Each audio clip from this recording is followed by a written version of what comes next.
Сегодня у нас имеются неопровержимые доказательства того, что для нанесения удара был использован ЗРК Patriot, что не оставляет сомнений в том, что Вашингтон является прямым соучастником и этого преступления. We have seen the news reports of a strike hitting a bakery in Russia-occupied eastern Ukraine with at least 28 killed on February 3. While we are unable to independently verify that information, the United States laments all civilian casualties and expresses its sincerest condolences to the families of any civilians killed.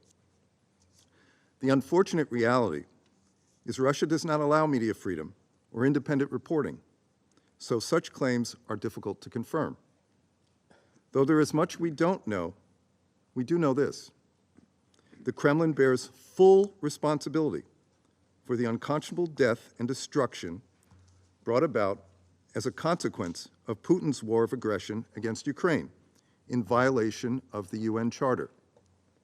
Russian forces invaded a peaceful neighbor and continue their relentless attacks against Ukraine. We also know that attacks targeting civilians and civilian objects are violations of international humanitarian law. We again call for the protection of all civilians on all sides of every conflict. All parties to a conflict must take feasible precautions to minimize civilian harm.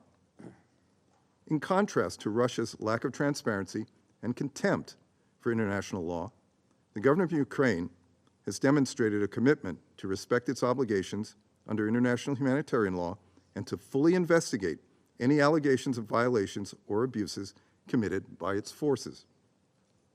Though Russia continues to deny investigators access to the parts of Ukraine it occupies, brave investigators associated with the UN Human Rights Monitoring Mission in Ukraine and the Independent International Commission of Inquiry on Ukraine continue their heroic efforts to document and investigate all alleged violations and abuses of human rights, violations of international humanitarian law, and related crimes by conducting fact-finding missions near the front lines and in formerly occupied areas.